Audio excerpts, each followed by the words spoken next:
Hey guys, today I'm going to be painting the Ogre Shaman from Massive Darkness. He's a pretty cool roaming monster. In his lesser state, if he's attacked from one or more zones away, so if he's attacked from range, he can actually heal himself. With a BAM it's a +1 heal, and with a diamond it's a +2. On the greater roaming monster stage, that goes to a 2 and a 3, and he's pretty defensive, starting with 2 green die in defense right from the start. He has magic and melee, so, actually a pretty strong guy. 1 red, 2 yellow, and magic right at the beginning, and just gets worse from there, so pretty impressive. Kind of cool that, since you want to get in close to him, he's definitely, going to be tougher to beat from farther away. I'm guessing it's protective magic or something like that. As far as the mini's concerned, it's a very unique ogre. I'm not sure I've ever seen an ogre like this. I mean, I suppose it is an Ogre Shaman, which is kind of an odd combination anyway. But as you can see with this mold line right there on the cape, that's the worst part. And I feel I never quite get it perfect. In fact, so if I had this at the time, I trimmed this quite a while ago, but did not paint it. I just wanted to kind of prep some minis. I probably would have gotten some of the liquid green stuff from Citadel and maybe tried to smooth that cape out a bit. Everything else comes off really easy, even that base part there. All of that is really nice, but that cape just kind of, I don't know, it doesn't get quite smooth. I'm going to start with the Cadian Fleshtone. Now, again, this isn't actually as dark as I want it. The reason I'm doing Cadian Fleshtone here, even though I've learned my lesson when it comes to my highlighting style and this dark skin color, is I wanted it to match the other ogres. So there are quite a few other ogres, but I've already done one, the Ogre Rockbreaker. I'll go ahead and link to that video in the description below, and it'll be at the end of this video as well. Now, that Ogre Rockbreaker was it was actually the first time I'd ever painted skin. And I did him in kind of a unique way with a dry brushing, but with wet paint. So I didn't really get it off of my brush, and it was actually watered down paint at that.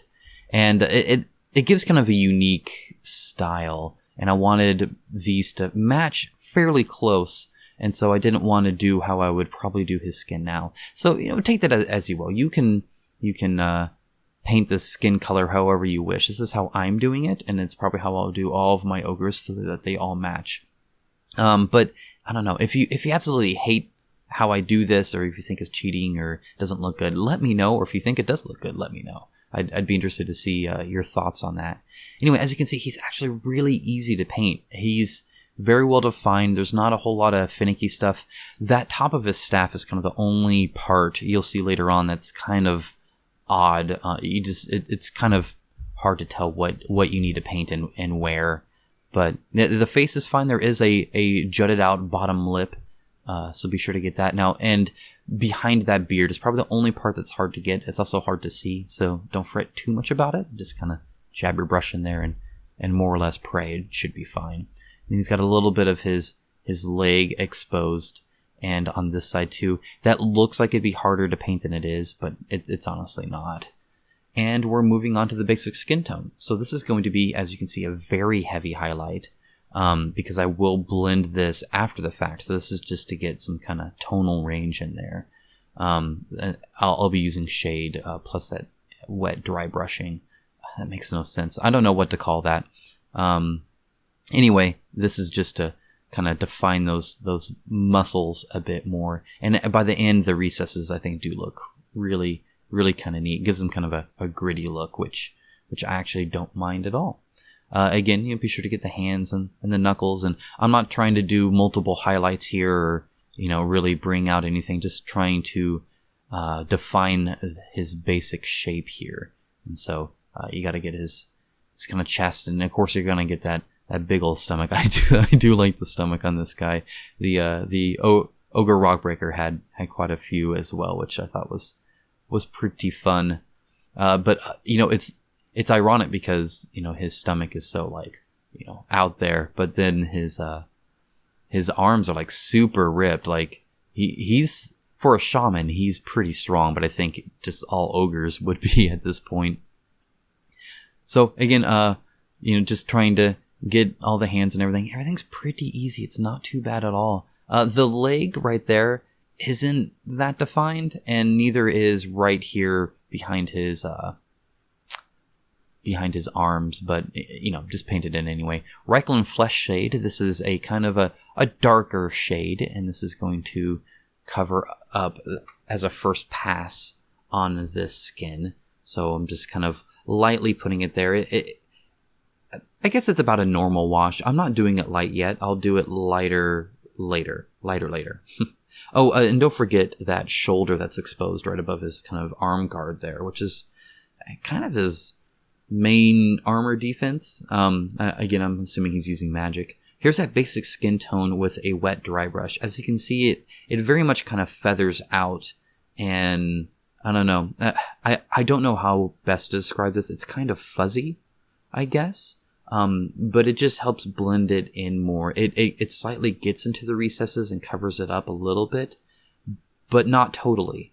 And so it still leaves a higher amount of paint on the ridges. But that just kind of, I think, help brings it all together. Now here's that Reikland Flesh Shade again. This is very light and watered down, so I added some water to the shade. And this is, again, just to further kind of blend it. That's me dropping the mini. Disregard that. I do that quite often, it seems. But this is just kind of the kind of final touches on there. And now we're moving on to the dark flesh. I tend to use this. I know it says dark flesh, and then it's like a kind of a yellow. Like I don't know why it's called dark flesh at all. But because it's fairly bright. But I use this as kind of a yellowish tan color on some leathers typically, or some kind of cloth. So I'm going to use this on his kind of ropes that are around his stomach. I'm going to get too much there and try and fix that. And a trim around kind of a leather arm guard or a shoulder guard there that the metal is like bolted onto by the looks of it. And then I'm going to bring it down to those kind of leather, leather flaps, leather armor pieces. I don't know what they're there for, but he's got them. And then his hood as well. So you could go a little bit darker than this. I thought this was a pretty good color for this, but I think the concept art shows it a little bit darker, or a little bit more tan and less yellow, I suppose. So you could probably, maybe if I was to do this again, I would perhaps try and do a wash. The problem is it's so flat that the wash wouldn't really, I don't know. I don't know how well it'd show up here. But, just to kind of brown it a bit, or again, get a different color. But I think this color works fine, and actually it adds a bit of color to him. Otherwise, he's a fairly muted character. There's only one other flash of color, splash, not really a flash, splash of color on his staff, which you'll see later, and I'll note when we get there. But the cape is actually really nice and flowing, and it actually looks pretty good once you highlight it up. So I'm switching to the regiment brush here to get this big part here. That's pretty safe there. But then back to my small brush, Steel Legion Drab. This is for those kind of waistband belts. Thank God it's the only thing holding that up, so I hope it stays.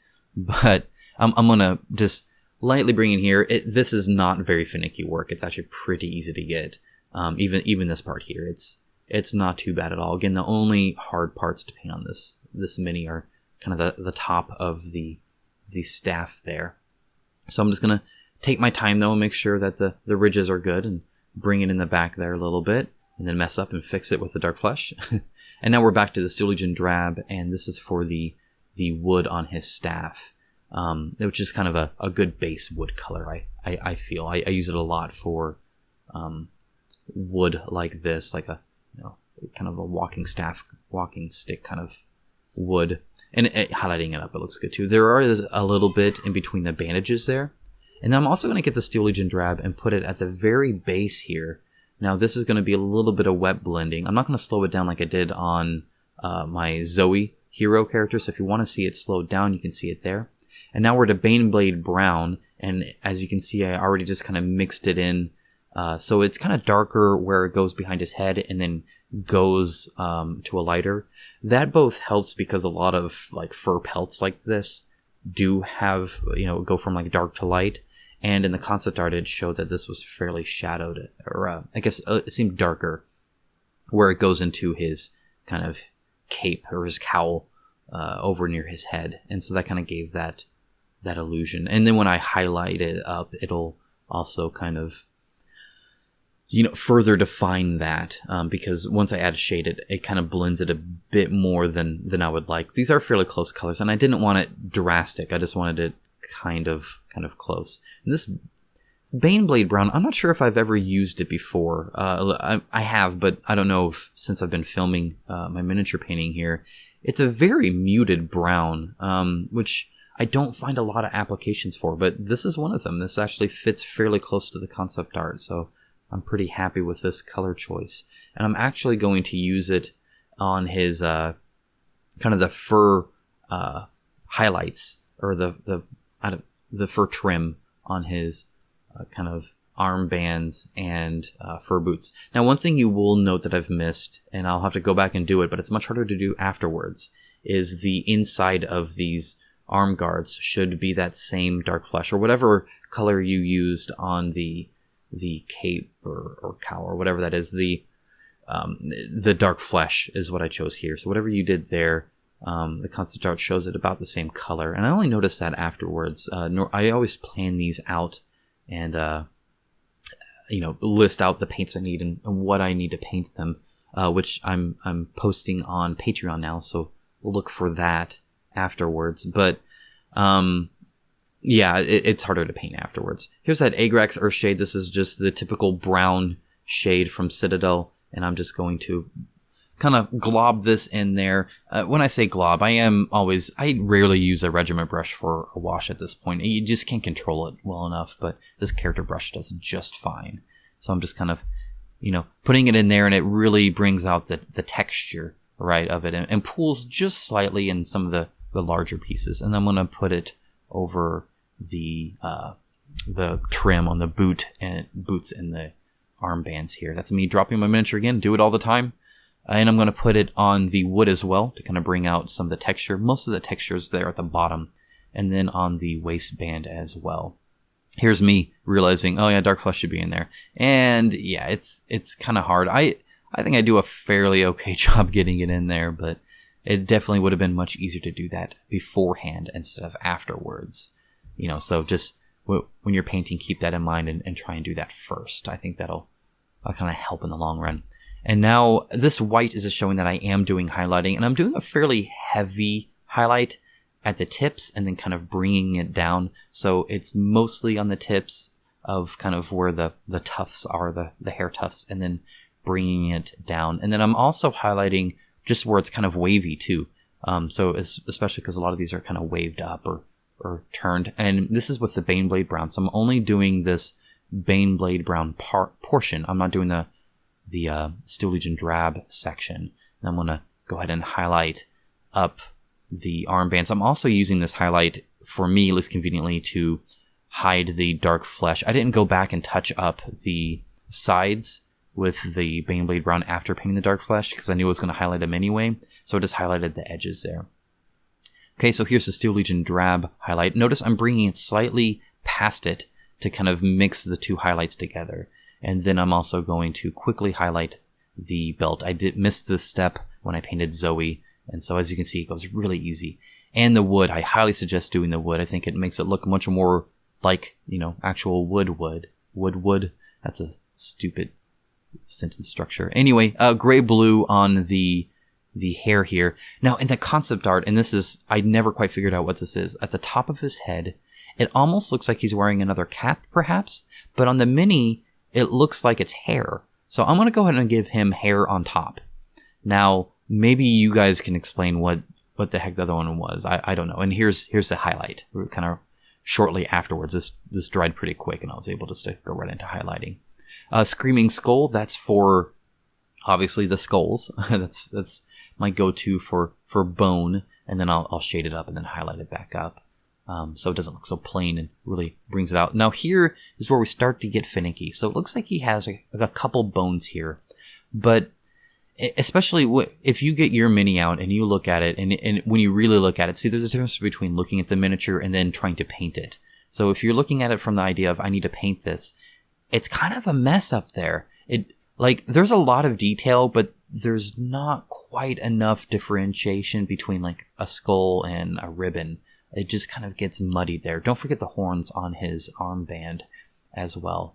And I paint the horns in the same kind of bone color, but they are strapped on, so don't paint over the straps. It wouldn't be, terrible, but Mechanicus standard gray. So I'm going to go ahead and put these hooks as just a gray and not a metal. I don't know what they would be. They just seem to be a different color to me in the concept art, and I thought it was kind of a cool idea to not have everything so metal. It didn't seem like it was shiny, so it's kind of a muted gray.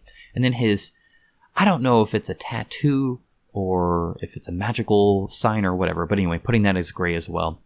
Skipping because I did notice I forgot the teeth there, so the teeth are putting the same bone, and then finishing that up.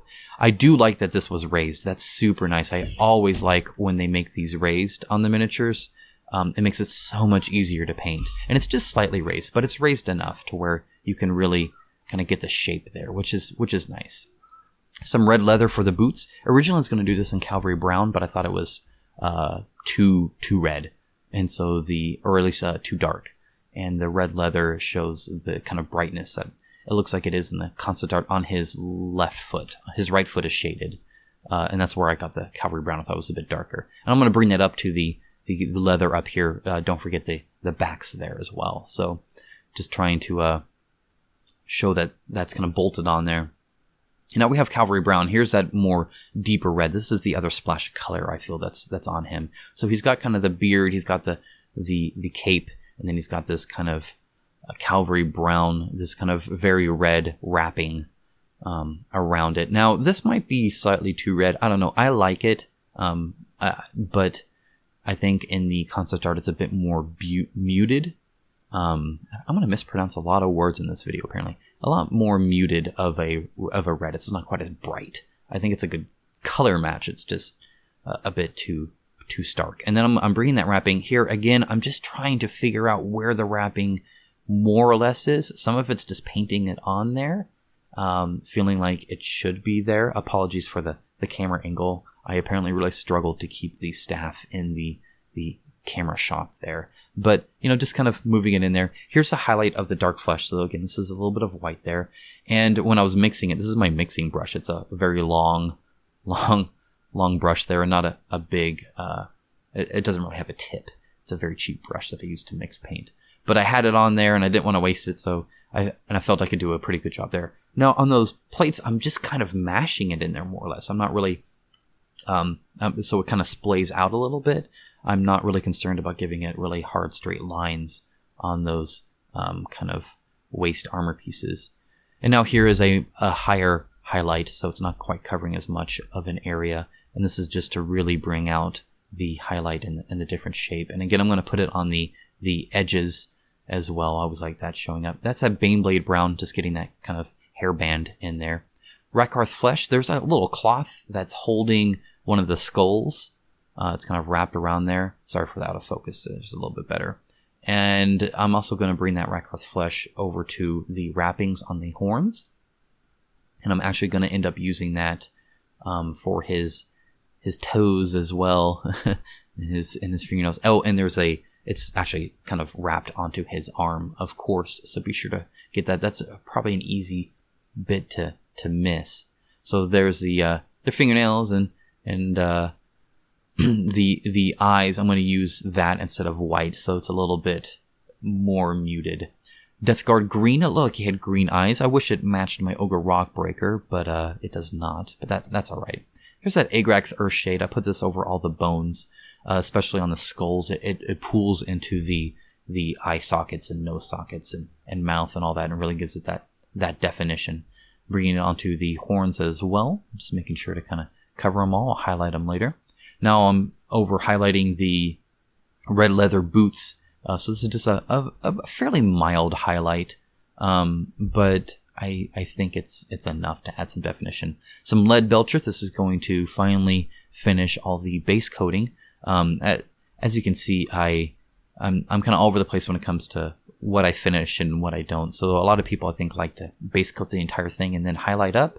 While I have the paint there, I tend to like to go ahead and mix some white in and highlight it if I can. If it seems safe to finish it, you know, like I don't think I'm going to mess it up by getting, you know, this silver paint on it or something like that, because then it's harder to go back, right? Because you have to paint the base color and then re-highlight back up, but just touch it up to have it match. And you don't want it to look like it's an edited piece there. Some Stormhost Silver. This is just to kind of brighten some of the bits here. So I'm bringing it kind of on one angled side of the silver and then kind of gleaming it on, because it's kind of curved, right? And so onto the tops there as well. Here's me bringing back up the skulls. So this is the Screaming Skull again. I did not, there's two little ribbons you see that are also in the Screaming Skull. I did not shade those. So those are just the Screaming Skull color. They're supposed to look just kind of like a cloth, but a different one than like his cape. And we're on to basing Astrogranite Debris. This is for all my Massive Darkness miniatures at this point. I just kind of plop it on there, and then I'm going to highlight it up. So skipping ahead just along, just as you can see, this was kind of a difficult mini to get to as well, because there's so little space between the end of the base and his foot. So it's, and this is, again, a kind of a clumpy textured paint, and I don't want to ruin the paint job. I might need to just start doing this beforehand. Gehenna's Gold, all my roaming monsters have a rim on their base of gold, just to signify that they are indeed a roaming monster, because some of them like this aren't that large, and therefore, you know, you don't want them to be confused as a hero or something like that. But anyway, yeah, I might need to start basing beforehand. I'm not quite sure. I think that might be easier. And Administratum Gray for the dry brush, just to really make that texture pop after that dries. You do have to wait for that Astrogranite Debris to dry at least 30 minutes, and even then you're probably pushing it. This Purity Seals is to show that I'm doing this matte varnish. So he's now varnished, and I'm now adding a gloss coat, Tester's gloss coat brush onto the metal parts, just to kind of give it a little bit of a gleam. And then that gold as well, because it looks really sad when it's matte, and it needs to be at least a little bit shiny. So there is the final mini. Guys, let me know what you think. I actually really enjoyed painting them. I'm glad I have another ogre. I noticed there's actually, I think, 2 more. So I might get to those here soon as well, just so I have a whole ogre set. I think it'd be kind of cool. Anyway, I think he's a pretty unique mini. He's a good sculpt, and it was actually really fun to paint it. When I talked about difficulties, I never was like frustrated, or there are no weird angles, especially with his arm out like that. I was worried there would be, but there isn't really. So he's quick and easy to paint. I think he looks pretty cool. Guys, let me know what you think. If you did like the video, if you did enjoy it, please give it a thumbs up. I always appreciate that. Leave a comment below. Let me know what you think of these videos, or how you're enjoying them, or maybe what you want to see next. Check me out on Patreon. You can actually vote for what I'm going to do next. I'll have every month a vote going on. You can also see some behind the scenes pictures and stats. Again, I will post the paints, so you can see a paint list of what I painted and where for easy reference if you choose to follow that. Anyway, guys, thanks so much, and I'll talk to you again next time.